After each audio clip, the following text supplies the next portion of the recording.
Good evening. Good evening to all the members. सबसे पहले मैं आप सबों का हार्दिक अभिनंदन करता हूं और IFPH फोरम के हिंदी सत्र के 705वें दैनिक वेबिनार में हम लोग आज पुनः उपस्थित हैं। आइए मीटिंग शुरू करने के पहले हम लोग 1 मिनट का मौन साइलेंस प्रार्थना करें। धन्यवाद। International forum for promoting homeopathy एक निरंतर चलने वाला दैनिक वेबिनार है जो कि 3 भाषाओं में आयोजित किया जाता रहा है और किया जाता है अभी। ये वर्तमान में अभी इसमें हिंदी में पहला सत्र होता है हिंदी का, जो कि 7:30 से 8:30 तक होता है। दूसरा सत्र अंग्रेजी में होता है जो कि 8:30 से 9:30, और तीसरा सत्र 9:30 से 10:30 तक जाता है। और इसमें हम लोग निरंतर एक नए अभियान, नया प्रयास के साथ स्पीकर आते हैं, अपना वेबिनार प्रेजेंट करते हैं और लोगों को अपना मार्गदर्शन करते हैं। साथ ही हमारे जो उपस्थित ऑडियंस हैं उनके ज्ञान का भी, जिज्ञासा को पूरा करने का प्रयास करते हैं। तो इसी क्रम में आज हमारे साथ में जुड़ी हैं डॉक्टर शिल्पी अग्रवाल जी। शिल्पी अग्रवाल जी इसके पहले भी हम लोग के साथ में आ चुकी हैं और इन्होंने और भी प्रेजेंटेशन किया है। आज ये हम लोगों को बताने जा रही हैं माइग्रेन के विषय में। डॉक्टर शिल्पी अग्रवाल एक रिसर्च स्कॉलर हैं होम्योपैथी में और 13 साल का इनका क्लिनिकल एक्सपीरियंसेस है और faculty department of organ of medicine PG and PG coordinator के रूप में Ahmedabad homeopathic medical college Gujarat से इन्होंने किया है, पारुल यूनिवर्सिटी से, और अभी वर्तमान में ये PhD भी कर रही हैं। इनका जो डेडिकेटेड है cancer for exploring the intricacy and therapeutic potential of homeopathic medicine in mental disease. तो बहुत सारे पब्लिकेशंस के साथ में और रिसर्च ओरिएंटेड पर्सनैलिटी इनका है। तो इन्होंने रिकॉग्नाइज, इनके जो कंट्रीब्यूशंस हैं पेपर, वो CCRH के द्वारा भी रिकॉग्नाइज किए गए हैं। वेजिटेशन में इनोवेटिव अप्रोच इन्होंने दिया है और डिप्रेशन के ऊपर में। तो इसके साथ में मैं डॉक्टर शिल्पी अग्रवाल जी का इस मंच पर स्वागत करता हूं और उनसे आग्रह करता हूं कि अपना सेशन को प्रारंभ करें। Over to you doctor Shilpi. Thank you, sir. Yeah you can start now. Yes, sir. तो नमस्कार सभी डॉक्टर्स का। और आज का विषय है मेरा माइग्रेन और होम्योपैथी।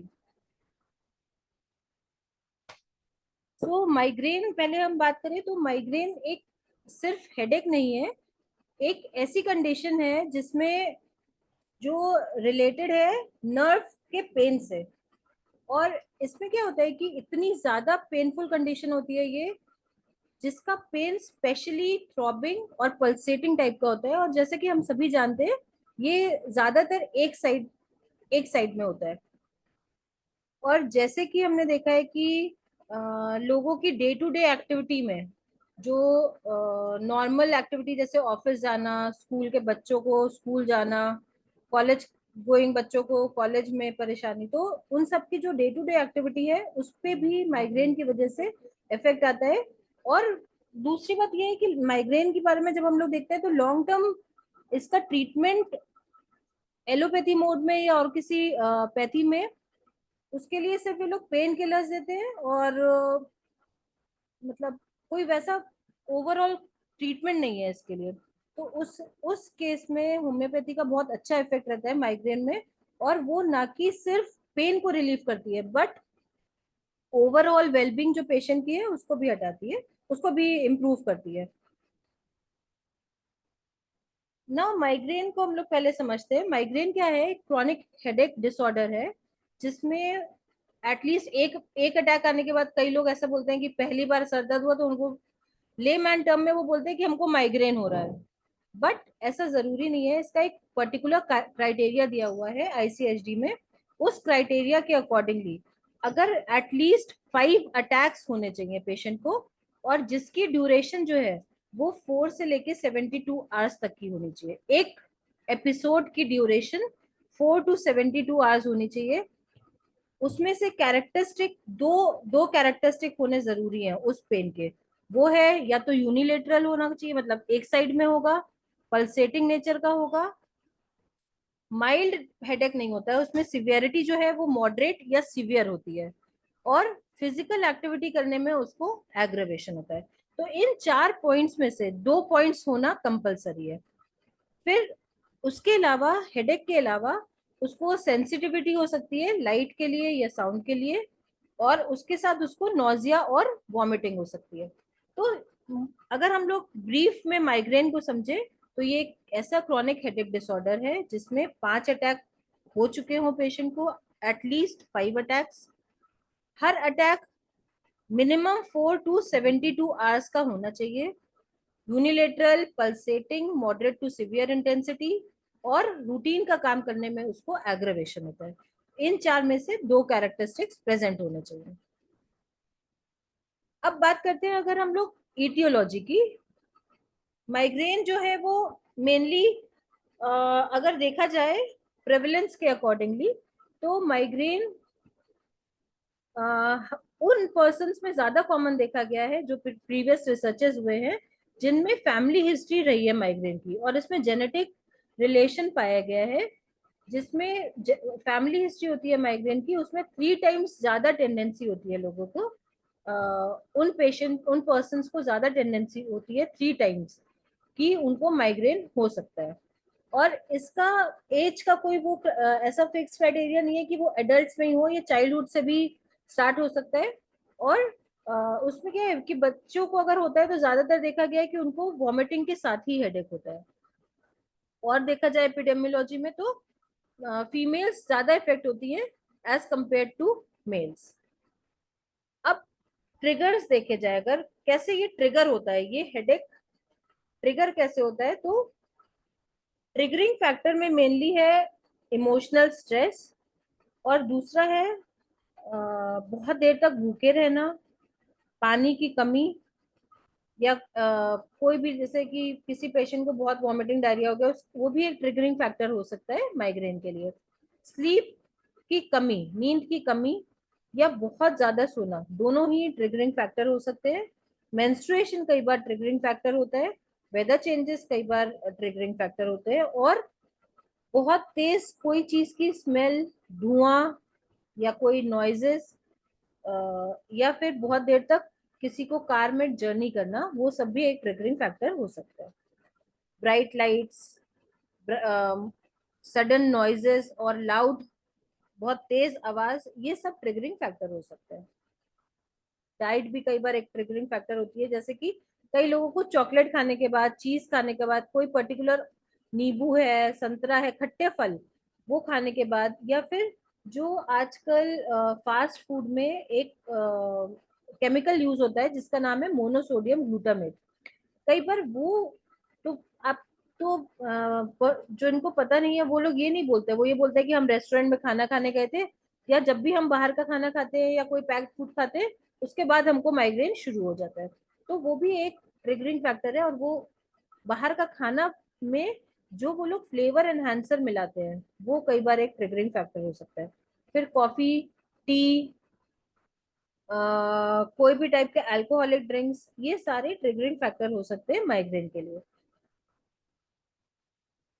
अब हम देखें कि क्लासिफिकेशन, तो मेनली देखा जाए तो माइग्रेन को 2 तरह से क्लासिफाई करा गया है। मोटे मोटे टर्म में 2 तरह से क्लासिफाई करते हैं, जैसे माइग्रेन विदाउट ऑरा, जिसको कॉमनली सब लोग माइग्रेन बोलते हैं, और एक होता है माइग्रेन विथ ऑरा। मेडिकल मतलब मेडिकल लैंग्वेज में उसको कॉमन माइग्रेन बोलते हैं, माइग्रेन विदाउट ऑरा को, और माइग्रेन विथ ऑरा को क्लासिक माइग्रेन बोलता है। तो माइग्रेन विदाउट ऑरा में क्या होता है कि इसके फिक्स्ड कैरेक्टरिस्टिक्स होते हैं, जैसे कि जो हमने पहले देखा था अभी, कि वो जो हेडेक है वो एक बार होने में माइग्रेन नहीं बोला था, रिपीटेडली 5 और उससे ज्यादा बार हो चुका होना चाहिए, और 4 से लेके 72 घंटे तक उसका पीरियड होना चाहिए कम से कम। फिर एक साइड ऑफ द हेड में होता है, उसका कैरेक्टर हमेशा पेशेंट या तो पल्सेटिंग या तो थ्रॉबिंग बताएगा। उसकी इंटेंसिटी भी मॉडरेट से सीवियर होगी और उसका फिजिकल एक्टिविटी से बढ़ जाता है। इसके एसोसिएटेड सिम्टम में लाइट और साउंड के प्रति सेंसिटिविटी है और जी मिचलाना और वॉमिटिंग उसके साथ प्रेजेंट होता है। अब हम लोग देखते हैं माइग्रेन विद ऑरा। इसको हम लोग क्लासिकल माइग्रेन बोलते हैं। क्लासिकल माइग्रेन में क्या होता है कि इसमें और सिम्टम, न्यूरोलॉजिकल सिम्टम्स और साथ में प्रेजेंट होते हैं। और इसमें क्या होता है कि वो ऑरा के पहले भी हेडेक शुरू हो सकता है और उसके बाद भी हेडेक शुरू हो सकता है। जैसे कि पहले से ही पेशेंट को कई बार क्या होता है कि हेडेक नहीं शुरू हुआ है, लेकिन उससे पहले उसको टाइप टाइप का ऐसा लगता है कि आंखों के सामने लाइट के फ्लैशेस आ रहे हैं, कुछ जिगजैग पैटर्न दिख रहे हैं, कुछ ऐसे काले धब्बे दिख रहे हैं, और उसके थोड़ी देर के बाद हेडेक शुरू हो जाता है, या थोड़े दिन के बाद हेडेक शुरू हो जाता है। तो ये होता है विजुअल ऑरा। दूसरा होता है सेंसरी ऑरा, जैसे कि सुन्नपन होना। ज्यादा हेडेक शुरू होने से पहले पेशेंट को सुन्नपन हो जाता है। तो पेशेंट जब भी हमारे क्लिनिक में आता है तो वो ऐसे बताता है कि डॉक्टर साहब, जब भी मेरे हेडेक शुरू होता है तो मुझे पता लग जाता है कि मेरे हेडेक होने वाला है, मेरा माइग्रेन होने वाला है, क्योंकि मुझे ऐसा धुंधला दिखाई देने लगता है। मुझे ऐसे आंखें बंद हो तब भी ऐसा लाइट के फ्लैशेस आते हैं, या मेरे हाथों में सुन्नपन शुरू हो जाता है, या मुझे बोलने में तकलीफ होने लग जाती है। तो ये सारे टाइप के ऑरा होते हैं। ये या तो पहले से शुरू हो जाते हैं या फिर हेडेक के साथ शुरू होते हैं। ये इंडिविजुअल पेशेंट के अकॉर्डिंगली वेरी करता है। तो ये तीन टाइप के ऑरास होते हैं, विजुअल, सेंसरी और स्पीच ऑरा, या फिर उसको लैंग्वेज ऑरा भी कह सकते हैं। अब इसका ड्यूरेशन अगर देखा जाए तो हर ऑरा का ड्यूरेशन या तो 5 मिनट से लेके 60 मिनट या 1 घंटे तक का होता है। और ज्यादातर देखा जाए तो या तो ये ऑरा खत्म होते होते या ऑरा के साथ साथ ही हेडेक भी शुरू हो जाता है। तो ये हो गए सबसे पहले क्लासिफिकेशन जो होता है माइग्रेन का, वो दो तरह का ही होता है, माइग्रेन विदाउट ऑरा और माइग्रेन विथ ऑरा। अब हम नेक्स्ट देखें तो वो है क्रॉनिक माइग्रेन। और अदर टाइप्स में ये सारे हैं क्रॉनिक माइग्रेन। क्रॉनिक माइग्रेन में क्या होता है कि हर महीने पेशेंट को या तो 15 दिन में या तो 3 बार, जैसे कि हर 12 दिन में, हर 10 दिन में, या हर 15 दिन में, रिपीटेडली इन पीरियोडिकल टाइप, मतलब पीरियोडिकल मैनर उसको हेडेक होता है। और उसको कई, उसके साथ साथ कई सारे ऐसे फीचर्स होते हैं, और ये स्पेशली वो उसको कई बार हेडेक होने की वजह से जब वो बहुत सारा मेडिकेशन कर लेता है उसके बाद ये शुरू होता है, उसको बोलते हैं क्रॉनिक माइग्रेन। जो पहले हमने इन दोनों को पढ़ा था वही, उसकी इंटेंसिटी थोड़ी ज्यादा बढ़ जाने के बाद और काफी लंबे समय तक होने के बाद उसको क्रॉनिक माइग्रेन बोलते हैं। नेक्स्ट आता है मेंस्ट्रुअल माइग्रेन। ये जब भी मेंस्ट्रुएशन के पहले, मेंस्ट्रुएशन के साथ 2-3 दिन पहले, या मेंस्ट्रुएशन के साथ जब भी होता है तो उसको हम मेंस्ट्रुअल माइग्रेन कह सकते हैं। और जब भी मेंस्ट्रुएशन के टाइम पर होता है तो उसको हम लोग ज्यादातर मेंस्ट्रुअल माइग्रेन कहते हैं। नेक्स्ट हम देखें तो हेमीप्लेजिक माइग्रेन है। इसमें क्या होता है कि जो माइग्रेन ऑरा वाला है, माइग्रेन विद ऑरा भी होता है, उसके साथ साथ पेशेंट को वीकनेस महसूस होने लग जाती है कोई। और वो भी जो वीकनेस होती है वो ज्यादातर जैसे कि हेमीप्लेजिया या पैरालिसिस टाइप का होता है। और जिस साइड हेडेक होता है उसके ऑपोजिट साइड उसको वीकनेस होती है। जैसे कि अगर उसको राइट साइडेड हेडेक होता है माइग्रेन में, क्योंकि माइग्रेन यूनिलेटरल है, तो अगर उसको राइट साइडेड हेडेक है तो उसको वीकनेस जो है वो लेफ्ट साइड के हैंड्स में या लेग्स में लगेगी। और इस ये अटैक भी कई बार हो सकते हैं पेशेंट को, और ऐसा भी नहीं है कि हर बार उसको राइट ही में होगा। कभी अगर उसको लेफ्ट में हेडेक है तो उसके राइट साइड हेमिप्लेजिया होगा या राइट साइड पेन होगा। नेक्स्ट अगर हम देखते हैं तो एक है रेटिनल माइग्रेन, और इसको हम लोग बोलते हैं ऑक्यूलर माइग्रेन। रेटिनल माइग्रेन में क्या होता है कि इसमें एक एक आई में डिस्टरबेंस होता है, या तो उसको एक आई से धुंधला दिखने लगेगा, हेडेक के साथ ही, माइग्रेन के साथ ही उसको एक आई में विजुअल डिस्टरबेंस होगा, या तो उसको दिखना धुंधला दिखने लगेगा या फिर दिखना बंद हो सकता है। और इसमें क्या होता है, ये चीज जो है वो हेडेक के साथ एसोसिएटेड होती है। जब उसको माइग्रेन होगा तो उसको ब्लाइंडनेस होगी या फिर ब्लर्ड विजन हो जाएगा। और ये सिम्टम्स जो है वो कुछ मिनट्स से लेकर 1 घंटे तक लास्ट करते हैं। ज्यादातर हम देखेंगे कि जितने भी सिम्टम्स हैं माइग्रेन के, जो भी ऑरा वाले सिम्टम्स हैं, वो ज्यादातर 5 मिनट से लेके और 1 आवर तक के ड्यूरेशन के रहते हैं। ये जो क्लासिफिकेशन है, ये जो जो सिम्टम्स साथ में होते हैं ना, उसके हिसाब से माइग्रेन का क्लासिफिकेशन करा होता है।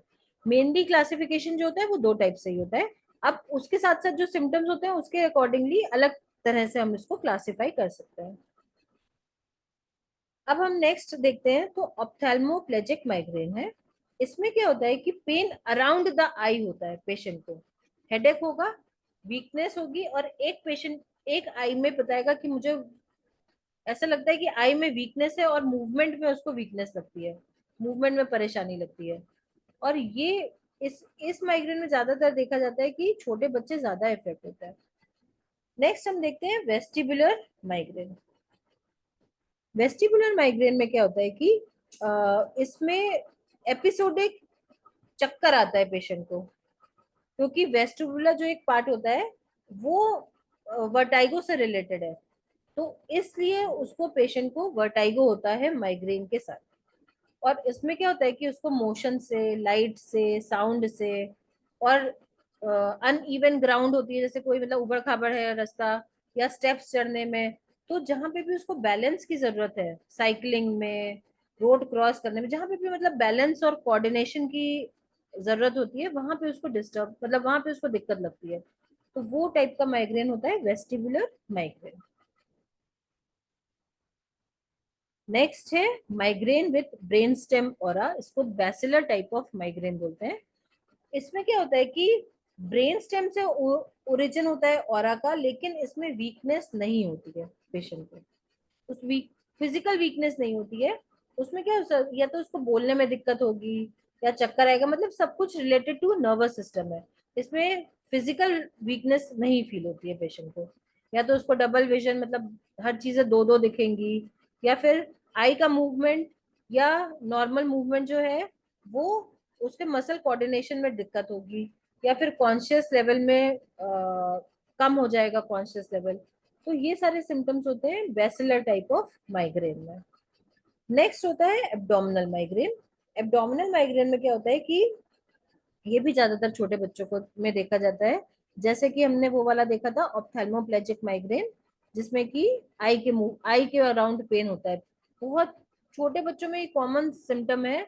और उनके पेरेंट्स को ऐसा लगता है कि टीवी देखने की वजह से या बहुत पढ़ाई करने की वजह से बच्चों को हो रहा है।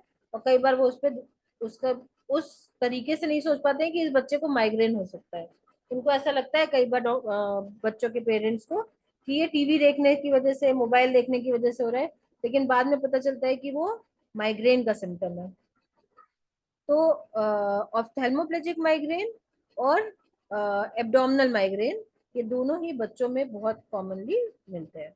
इसमें क्या है, इसके सिम्टम्स सारे क्लासिकल माइग्रेन वाले ही होते हैं, लेकिन उसमें उसको बच्चे को हेडेक के साथ साथ एब्डोमेन में भी पेन होता है, और उसमें उसको नोजिया, वॉमिटिंग, ये सब के सिम्टम्स प्रेजेंट होते हैं हेडेक के साथ। नेक्स्ट हम देखें तो होता है फेशियल माइग्रेन। फेशियल माइग्रेन में क्या है कि एक साइड के फेस में उसको पेन होता है, और पेशेंट कैसा बोलता है कि वो ये फेशियल न्यूरैल्जिया जो होता है उसमें, और फेशियल माइग्रेन में कई बार ये मतलब उसको डायग्नोस करने में कई बार इसको दिक्कत हो जाती है कि ये फेशियल न्यूरैल्जिया है या फिर फेशियल माइग्रेन है। फेशियल न्यूरैल्जिया में कैसा होता है कि लॉन्ग मतलब वो शॉर्ट ड्यूरेशन का पेन होता है, माइग्रेन जो है वो हमेशा लॉन्ग ड्यूरेशन का पेन होता है।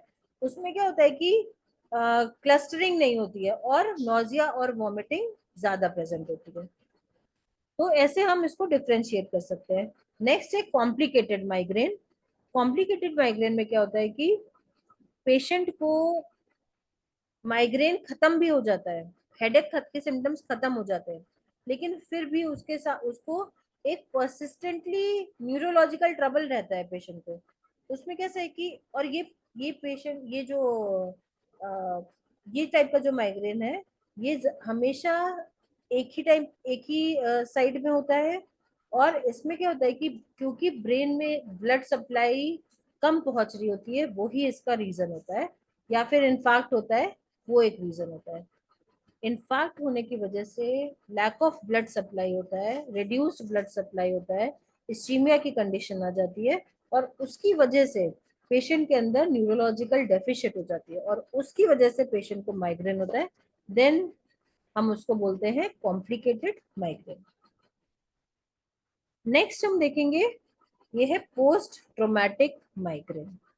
अब पोस्ट ट्रोमैटिक माइग्रेन में क्या होता है, ये हमेशा पहले पेशेंट बताता है कि पहले उसको हेड इंजरी हुई थी। जैसे कि स्पेशली देखा जाए तो फुटबॉल के प्लेयर्स हैं, फुटबॉल के प्लेयर हैं, या फिर कोई भी क्रिकेटर्स हैं, उन सबको बॉल लगने के बाद, चोट लगने के बाद जो सिम्टम्स, गिर गए या फिर कोई बॉल से चोट लग गई, पोल से चोट लग गई, उन केसेस में इसको फुटबॉलर्स माइग्रेन भी इसीलिए कहा जाता है, क्योंकि उन केसेस में ये देखने को मिलता है। और इसमें ज्यादातर वॉमिटिंग साथ में होती है, चक्कर और वॉमिटिंग, ये दो चीजें साथ होती है। नेक्स्ट है सिम्टोमेटिक माइग्रेन। इसमें कैसा होता है कि ऑसिपिटल लोब, जो ब्रेन का ऑसिपिट है, उसमें कोई माल फॉर्मेशन होने की वजह से अगर माइग्रेन होता है पेशेंट को, तो उसको हम कहते हैं सिम्टोमेटिक माइग्रेन। तो एक बार हम ब्रीफ करें करें तो हम देखेंगे कि माइग्रेन मेनली दो टाइप का होता है, माइग्रेन विदाउट ऑरा और migraine with aura. Without aura में कोई और सिम्टम्स, ऑरा वाले सिम्टम्स नहीं होते हैं। माइग्रेन विथ ऑरा में तीन टाइप के ऑराज मेनली प्रेजेंट होते हैं, एक विजुअल ऑरा, एक सेंसरी ऑरा, और एक स्पीच ऑरा। फिर अब अकॉर्डिंग टू द कॉजेशन और according to the symptoms present, according to the जो उसके साथ सिम्टम्स प्रेजेंट होते हैं, उन सबके हिसाब से देखा जाए तो मोर क्रॉनिक माइग्रेन है, मेंस्ट्रुअल माइग्रेन है, हेमीप्लेजिक माइग्रेन है, फिर रेटिनल माइग्रेन है, ऑप्थेल्मोप्लेजिक माइग्रेन है, वेस्टिबुलर माइग्रेन है, फिर बेसिलर टाइप माइग्रेन है, एब्डोमिनल माइग्रेन है, फेशियल माइग्रेन है, और कॉम्प्लिकेटेड माइग्रेन है। फिर चोट लगने की वजह से पोस्ट ट्रोमैटिक माइग्रेन, और एक लास्ट में सिम्टोमेटिक माइग्रेन। तो ये हो गए टाइप्स ऑफ माइग्रेन। अब हम लोग आते हैं पैथोफिजियोलॉजी। माइग्रेन का में ऐसा क्या पैथोलॉजिकल चेंजेस होते हैं जिसकी वजह से पेशेंट को माइग्रेन होता है। अगर होम्योपैथी की बात करी जाए तो हम अकॉर्डिंग टू होम्योपैथिक कंसेप्ट, सब डिजीजेस का ओरिजिन जो है, वो फंडामेंटल कॉज मायाजम जो है वो है। और मायाजम क्या करता है, वाइटल फोर्स को डिरेंज करता है, और बॉडी की ससेप्टिबिलिटी के अकॉर्डिंगली जो पे हर इंडिविजुअल पेशेंट अलग अलग सिम्टम्स या अलग अलग डिजीजेस, अलग अलग ऑर्गन्स इफेक्ट होते हैं। तो माइग्रेन के पेशेंट की ससेप्टिबिलिटी, उन पेशेंट्स को माइग्रेन होता है जिनकी ससेप्टिबिलिटी माइग्रेन होने की है। वाइटल फोर्स का फंडामेंटल कॉज की वजह से वाइटल फोर्स का डिरेंजमेंट हुआ, और उस डिरेंजमेंट की वजह से ये सारी पैथोफिजियोलॉजी होती है। तो हम होम्योपैथी के हिसाब से यही बोलते हैं, होम्योपैथी कंसेप्ट में, कि माइग्रेन का रीजन जो है वो है deviation of the vital force from normal healthy condition. लेकिन उसकी वजह से चेंजेस क्या होते हैं बॉडी में, वो अब हम समझते हैं। ब्लड वेसल्स का क्या रोल होता है माइग्रेन में। जो मेनेंजियल ब्लड वेसल्स होती हैं, वही मेनली इन्वॉल्व होती हैं माइग्रेन के पेन में। माइग्रेन के पेन में मेनेंजिस जो होती हैं वो इन्वॉल्व होती हैं। जब भी हेडेक होता है तो पेशेंट को वैसोडाइलेटेशन होता है, और जब भी ऑरा के सिम्टम्स होते हैं तो पेशेंट को वैसो कंस्ट्रिक्शन हो रहा होता है ब्लड वेसल्स का।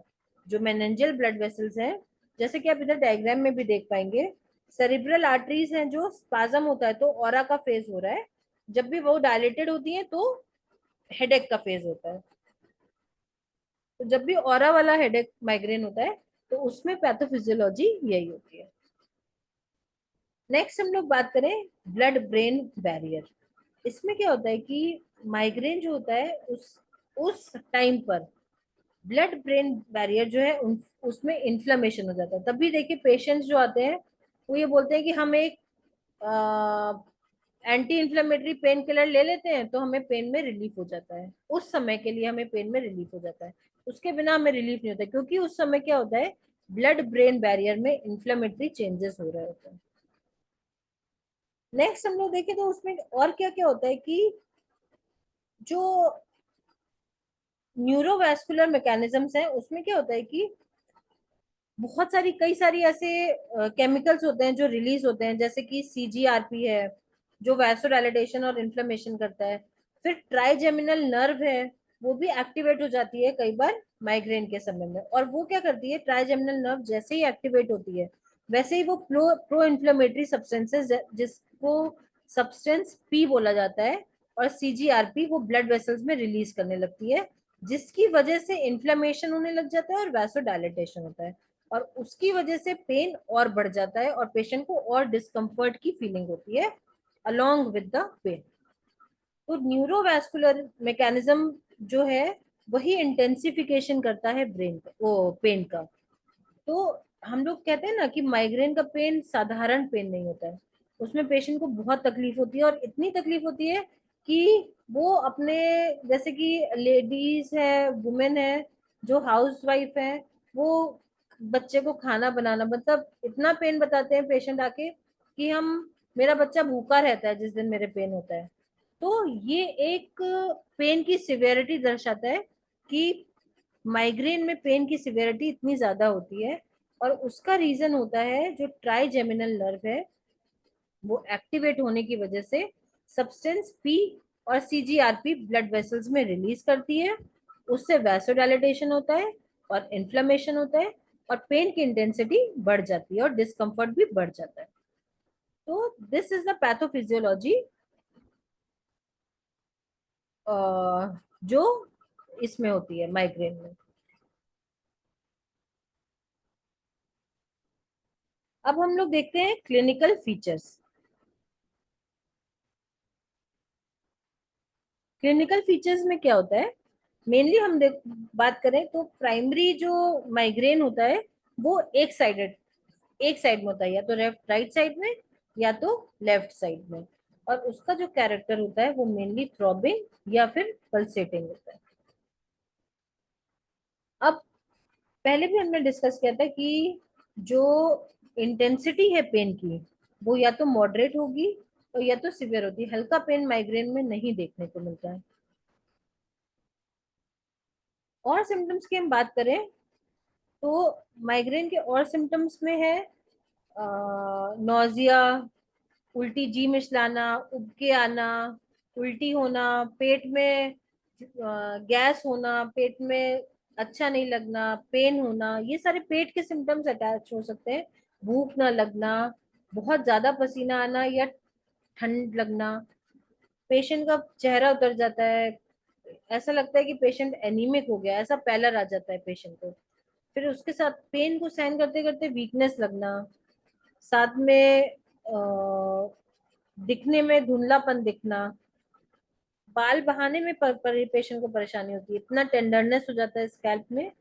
तो इनमें से कोई भी सिम्टम्स, ऐसा नहीं है कि हर पेशेंट में हर सिम्टम मिलेगा, लेकिन इनमें से कई सेट ऑफ सिम्टम्स पेशेंट में हो सकते हैं अकॉर्डिंग टू उनका टाइप ऑफ माइग्रेन।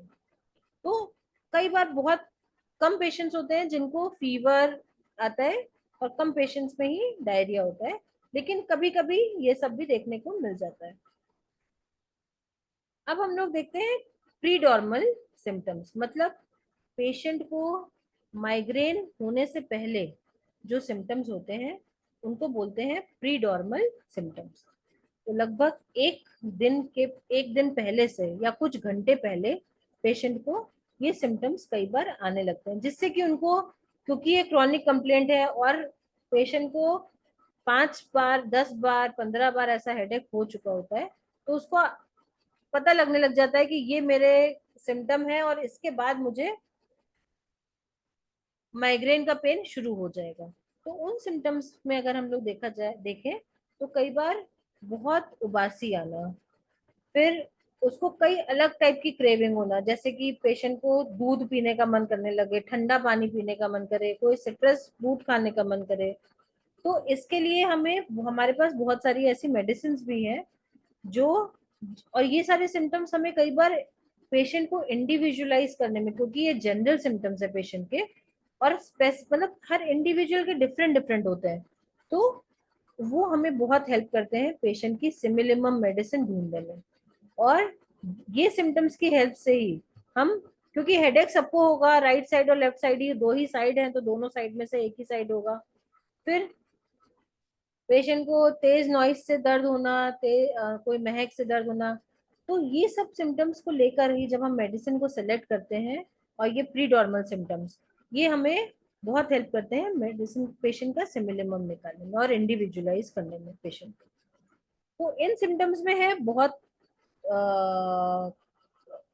तेज आवाज को, तेज नॉइस को की सेंसिटिविटी होना, पेशेंट को उलझन, घबराहट, ये सब होना, वीकनेस लगना, छोटे से काम में थक जाना, गर्दन में दर्द महसूस महसूस करना, फिर कोई पर्टिकुलर चीज पर फोकस नहीं कर पाता है, कोई चीज देख रहा है तो उस पर उसका फोकस नहीं हो पाता है।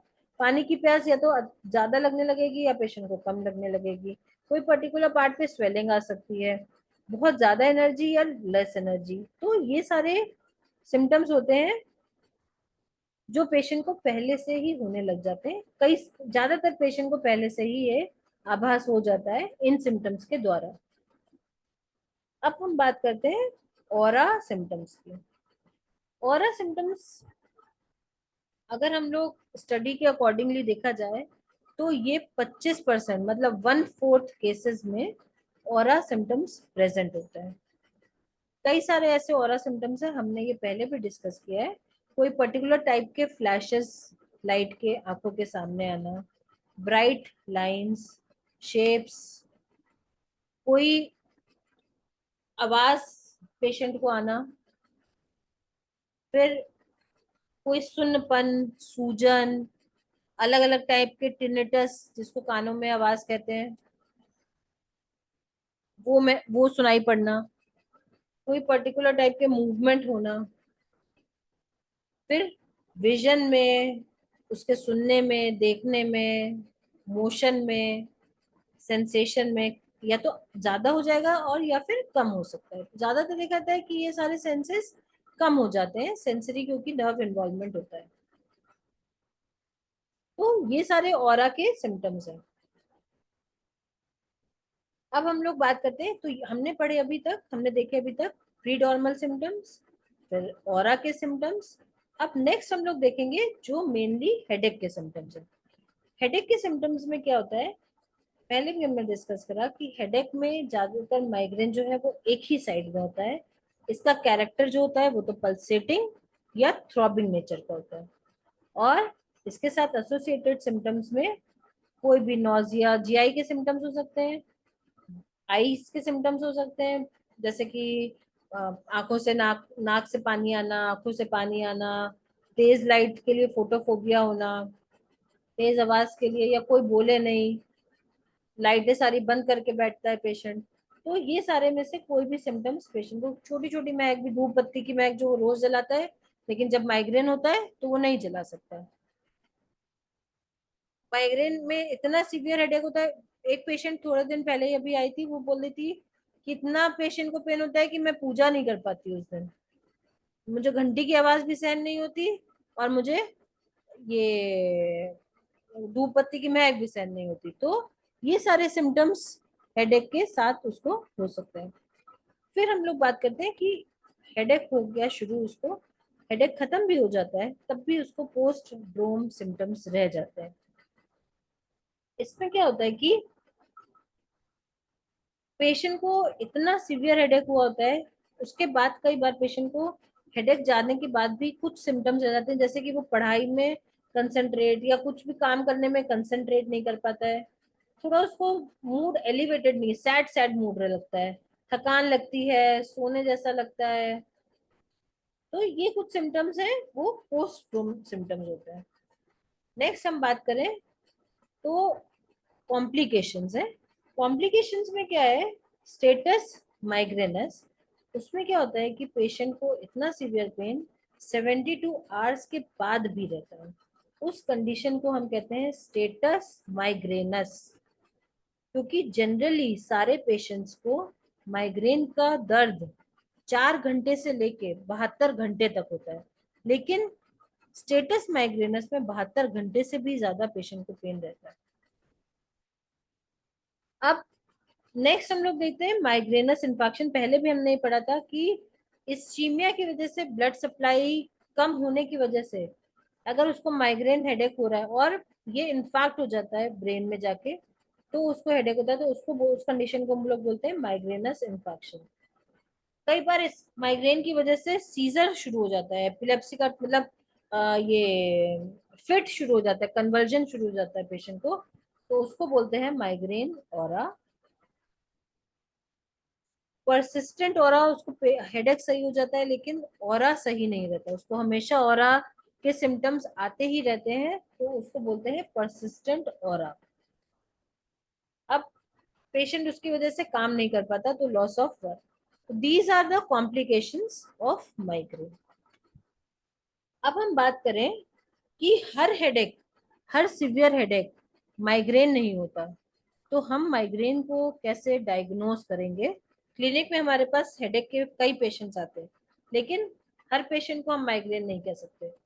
मेरे ख्याल से अभी तक सारे ये कई बार इस प्रेजेंटेशन में आ चुका है कि माइग्रेन को यूनिलेटरल होना, एक साइड होना, मतलब उसके साथ वॉमिटिंग और उस पेन का कैरेक्टर पल्सेटिंग या थ्रॉबिंग होना, और उसके साथ कोई और सिम्टम जैसे कि वॉमिटिंग, डायरिया, वॉमिटिंग, ब्लोटिंग और नोजिया, ये सारे सिम्टम्स होना, और पेन की सिवियरिटी मॉडरेट से लेके सिवियर होना। जो भी वो नॉर्मल काम करे तो उसको करने में वो पेन बढ़ जाता है। ये सारे कैरेक्टरिस्टिक्स होते हैं माइग्रेन के। और इन चार कैरेक्टरिस्टिक्स में से पेन के दो होना अति आवश्यक है, तभी हम उस हेडेक को माइग्रेन बोल सकते हैं। उसके साथ साथ एक नॉन हेडेक सिम्टम होना जरूरी है, जिसमें कि लाइट और साउंड के लिए सेंसिटिविटी या नोजिया और वॉमिटिंग। तो ये हुआ हमारा डायग्नोसिस। ये आईसीएचडी में डायग्नोस्टिक क्राइटेरिया, हर डिजीज का अलग अलग डायग्नोस्टिक क्राइटेरिया होता है, वो उस उसके निर्धारित उसके हिसाब से ये माइग्रेन का क्राइटेरिया है। अब हम बात करते हैं इन्वेस्टिगेशन की। अब इन्वेस्टिगेशंस में क्या होता है, दो टाइप के मेनली हम लोग इन्वेस्टिगेशन कराते हैं, प्राइमरी और सेकेंडरी। प्राइमरी में तो क्या है कि हमने पेशेंट की क्लिनिकल हिस्ट्री ली, कोई और चीजें उसके साथ अटैच नहीं है, उसका फिजिकल एग्जामिनेशन करा और पेशेंट का पैटर्न देखा कि पेशेंट का क्या पैटर्न है हेडेक का, जो हमने अभी पहले भी बात करी थी, एक साइड है, सीवियर पेन है, मॉडरेट से सीवियर पेन है, उसके ट्रिगरिंग फैक्टर्स क्या क्या हैं वो सब देखे। और पेशेंट को ज्यादातर, क्योंकि ये क्रॉनिक कंप्लेंट है, पेशेंट को अक्सर होती रहती है, ज्यादातर देखा जाए तो महीने में 2 बार 3 बार ऐसा पेशेंट बताता है, तो उसके लिए उसको हम कह सकते हैं कि आप अपने सिम्टम्स को नोट करते रहो हर बार, जब भी आपको हो तो इस बार आपको किस चीज से हुआ, तो हमें कई बार वो ट्रिगरिंग फैक्टर हमको कई बार वो ट्रिगरिंग फैक्टर का भी पता चलता है। तो सेकेंडरी इन्वेस्टिगेशंस में एमआरआई और सीटी स्कैन करवा सकते हैं अगर ब्लड इन्वॉल्व है कोई भी अगर और सिम्टम्स इन्वॉल्व है और उसका कोई और कॉज, कोई और डिजीज तो नहीं है पेशेंट को, उसको रूल आउट करने के लिए हमें एमआरआई और सीटी स्कैन करवाना पड़ता है। जब हमें स्पेशली तब ये जरूरी हो जाता है जब माइग्रेन के ये टिपिकल माइग्रेन के सिम्टम्स नहीं है या उसके साथ कोई और कॉम्प्लिकेशंस अटैच्ड है, तब हमको एमआरआई और सीटी स्कैन करवा ही लेना चाहिए पेशेंट को। अब जैसे कि कई बार क्या है, हाइपरटेंशन है, या कई कई बहुत सारे और ऐसे न्यूरोलॉजिकल ट्रबल होते हैं, ब्रेन में कोई सिस्ट है, कोई लाइपोमा हो गया है, या कोई भी और ब्रेन में इंफाक्ट है, कुछ भी है, तो उसके उसको भी हमें रूल आउट करना है, और उसके लिए भी एमआरआई और सीटी स्कैन हमें करवा लेना चाहिए। या फिर अगर हम ये देखें कि मेनिंजाइटिस है पेशेंट को, या फिर सब एरेक्नॉइड हैमरेज है, तो उसके लिए हमें सीएसएफ निकाल के और उसका लंबर पंक्चर करके उसका सीएसएफ निकाल के उसका भी टेस्ट करवा लेना चाहिए। ये सब लेकिन तब होते हैं जब एटिपिकल हेडेक के फीचर्स हों, जब माइग्रेन के अलावा, माइग्रेन के सिम्टम्स के अलावा भी और कोई सिम्टम्स प्रेजेंट है, तो हमें ये सब रूल आउट कर लेना चाहिए। क्योंकि हमें लगे ऐसा कि ये माइग्रेन के सिम्टम है और पेशेंट का सीएसएफ का प्रेशर बढ़ा हुआ है, उसकी वजह से उसको हेडेक हो रहा है। तो अगर एटिपिकल फीचर्स है, मतलब माइग्रेन के साथ साथ और भी हमें सिम्टम्स मिल रहे हैं पेशेंट के, जो कि ये बताते हैं कि इसका कोई और इसको प्रॉब्लम हो सकती है, तो हमें ये सारे एमआरआई स्पेशली और सीटी स्कैन करा के, या फिर सीटी स्कैन करा के रूल आउट कर लेना चाहिए। फिर और सारे थायराइड है, और भी बहुत सारे मेटाबॉलिक डिसऑर्डर्स होते हैं जिनको हमें ब्लड टेस्ट से रूल आउट करवा सकते हैं, हार्मोन लेवल्स चेक करवा के, और सोडियम पोटेशियम, ये सारे जितने भी मिनरल्स हैं उनके लेवल्स कई बार डिसबैलेंस होते हैं, उनकी वजह से भी कई बार हेडेक हो जाता है। तो ये सारे इन्वेस्टिगेशंस हैं जो हमारे हमको माइग्रेन में कराने होते हैं। अगर टिपिकल माइग्रेन है तो वी कैन, तो हम उसको मेडिसिन देके और ट्रीटमेंट करने के लिए ऐसे ट्राई कर सकते हैं, सिर्फ एक सिंपल ब्लड टेस्ट करा के। लेकिन ट्रीटमेंट के बावजूद वो ठीक नहीं हो रहा है, सिमिलिमम मिल गई और ठीक नहीं हो रहा है पेशेंट, या और कोई ऐसे कॉम्प्लिकेटेड सिम्टम्स आ रहे हैं, कॉम्प्लिकेशंस दिख रहे हैं, तो हमको ये सारे टेस्ट करवा के उसको रूल आउट करना जरूरी है। और होम्योपैथी में जैसा कि पहले एक ऐसा लोगों के बीच धारणा थी कि होम्योपैथिक डॉक्टर इसलिए अच्छा होता है कि वो टेस्ट नहीं करवाता, सिर्फ दवाई दे देता है, तो वो धारणा तो एक मिथ था और वो गलत धारणा थी।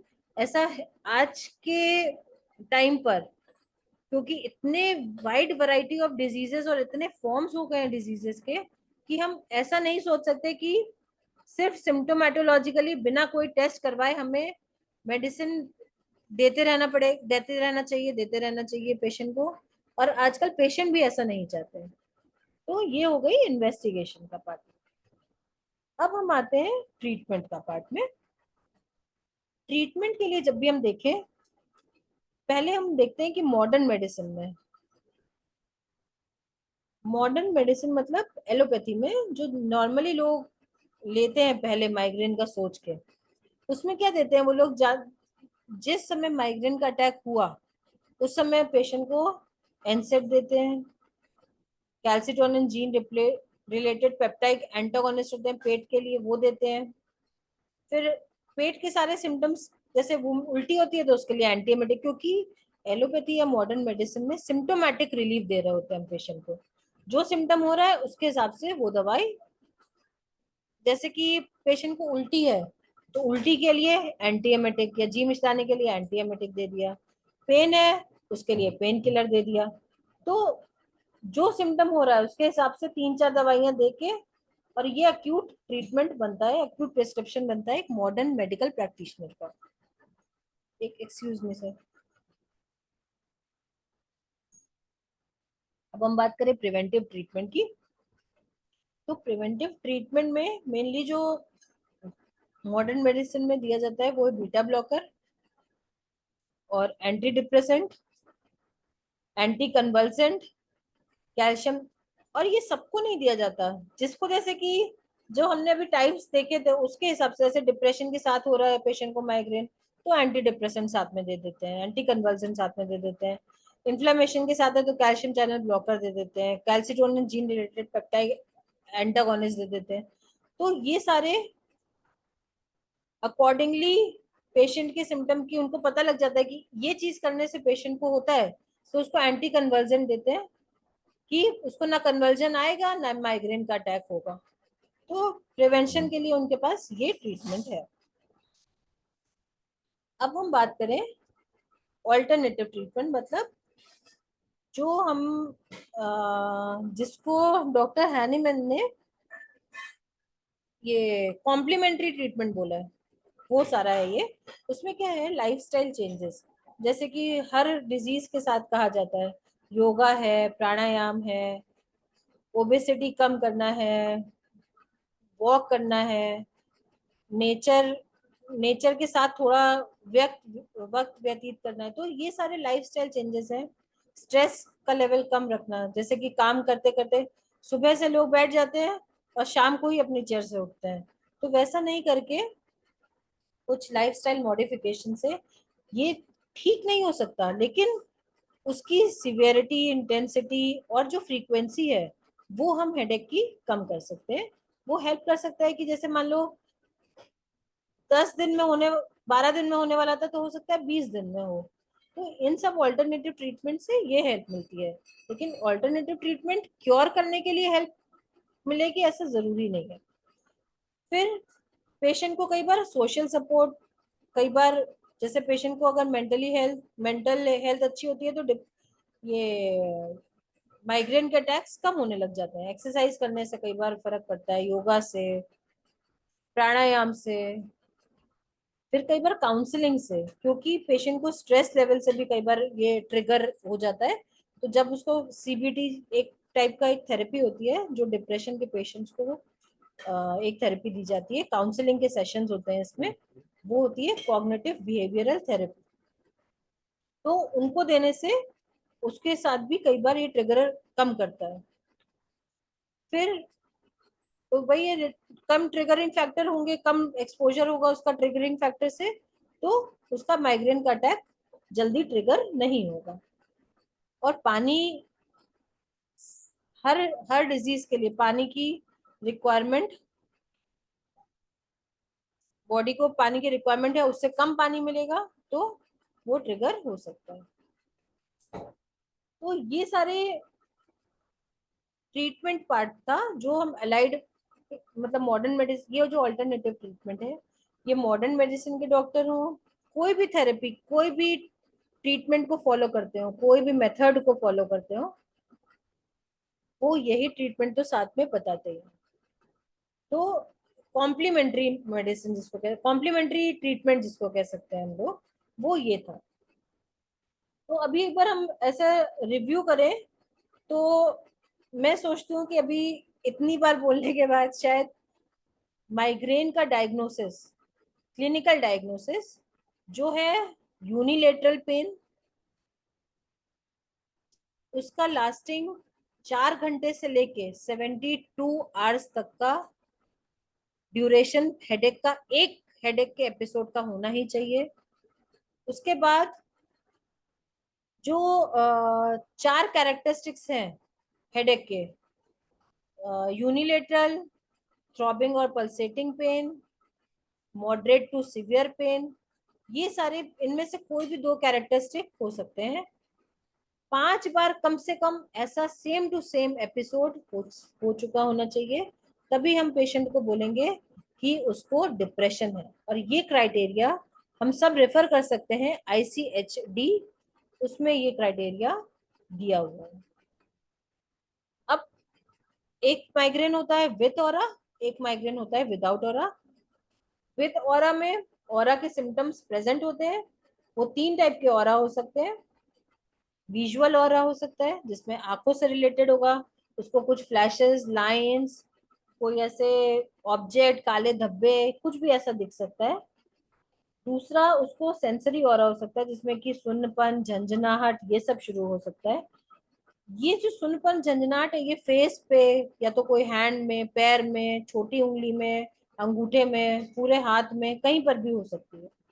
ज्यादातर देखा जाए तो फेस पे और अपर एक्सट्रीमिटीज में ही देखने को मिलती है। और तीसरा है स्पीच ऑरा। स्पीच ऑरा जो है वो स्पीच की डिफिकल्टी, बोलने में उसको दिक्कत, या लड़खड़ाना, या जो वर्ड बोलना चाह रहा है वो साफ ना निकलना, ये 3 टाइप के ऑरा होते हैं, विजुअल, सेंसरी और स्पीच ऑरा। ये पेशेंट को 5 मिनट से लेके 1 घंटे तक ये लास्ट करते हैं, और 1 घंटे के बाद हेडेक उसको शुरू हो जाता है। कभी बार 5 मिनट से लेके 1 घंटे के बीच बीच में ये हेडेक उसको शुरू हो सकते हैं। फिर हमने कई टाइप के फिर कई टाइप के माइग्रेन्स देखे। फिर हमने देखा कि बच्चों में ज्यादातर कॉमन जो है वो है, एक होता है एब्डोमिनल माइग्रेन और एक होता है ऑप्थेल्मोप्लेजिक माइग्रेन। तो ये दोनों बच्चों में बहुत कॉमन होते हैं। फिर एक हमने देखा कि चोट लगने के बाद कई बार स्पोर्ट्स पर्सन को पोस्ट ट्रोमेटिक माइग्रेन भी हो जाता है। चोट लगने के बाद उनको माइग्रेन होता है, हेडेक होता है, माइग्रेन के सारे सिम्टम प्रेजेंट होते हैं और उसके साथ साथ उनको चक्कर आता है और वॉमिटिंग के सिम्टम्स होते हैं। फिर फिर हम देखें तो फिर हमने नेक्स्ट देखा था कि इसका रीजन क्या है। वो तो हम सब जानते हैं कि वाइटल फोर्स का डिरेंजमेंट है और फंडामेंटल कॉज एसोसिएटेड है। लेकिन ब्रेन वो बॉडी में ऐसे क्या क्या चेंजेस होते हैं, तो बॉडी में देखते हैं तो ब्रेन जो है उसमें ब्लड वेसल्स में मेनली क्या होता है कि जैसे ही देखा था, हाँ ये दो चीजें होती हैं। जब हेडेक का फेज होता है तो वैसो डायलिटेशन होता है। जितनी ब्रेन में आर्टरीज हैं सेरिब्रल आर्टरीज हैं वो जो है वो डायलेट करने लग जाती हैं, तो पेशेंट को हेडेक फील होता है। जब उनमें स्पाज्म होता है या कॉन्स्ट्रिक्शन होता है तो उसमें ऑरा के सिम्टम्स होते हैं। तो दो जो ऑरा के सिम्टम्स हैं वो कंस्ट्रिक्शन की वजह से होते हैं और जो हेडेक के सिम्टम है वो डायलिटेशन की वजह से होते हैं। और इसमें क्या होता है कि एक सब्सटेंस पी और सीएसडी ये रिलीज होता है जिसकी वजह से ब्लड वेसल्स में, और इसकी वजह से सीएसडी जैसे ही रिलीज होता है और डीपोलराइजेशन के वेव शुरू होते हैं तो उसमें क्या होता है कि कुछ केमिकल्स रिलीज होने लगते हैं जैसे कि glutamate, potassium, nitric oxide blood vessels में रिलीज होने लगते हैं जिसकी वजह से वो कंस्ट्रिक्शन और डायलिटेशन होता है। जैसे ही ये कंस्ट्रिक्शन और डायलिटेशन होता है तो ब्लड फ्लो जो है वो कम और ज्यादा होने लगता है जिसकी वजह से पेन और ऑरा के सिम्टम्स आ जाते हैं। तो ये था मेनली सारा इसका जो वो था क्लिनिकल फीचर्स हमने एक बार सारे देख लिए। और हेडेक के सिम्टम हमने फिर देखे। फिर हमने पोस्ट प्री हेडेक सिम्टम देखे, ऑरा के सिम्टम देखे, हेडेक के सिम्टम्स देखे। फिर पोस्ट ड्रोम हेडेक खत्म भी हो जाता है तब भी कई बार पेशेंट को सिम्टम रह जाता है। फिर हमने देखा कि कॉम्प्लिकेशन क्या क्या होते हैं पेशेंट को। फिर शिल्पी हमने देखा कि उसकी डायग्नोसिस कैसे करते हैं। शिल्पी जी, हम लोग के पास में केवल 3 मिनट बचा है। हाँ सर, हाँ सर। फिर इन्वेस्टिगेशंस और ट्रीटमेंट पार्ट। सर ये होम्योपैथिक पार्ट है लेकिन इसका ये अभी बहुत ज्यादा है इसके स्लाइड्स, तो कभी हम लोग नेक्स्ट टाइम डिस्कस कर लेंगे। और बाकी किसी को कुछ क्वेश्चन टाइम है, कुछ लोग सवाल करना आप जिनको अपने लिख टाइप कीजिए क्वेश्चंस को, केवल 2 मिनट बचा है।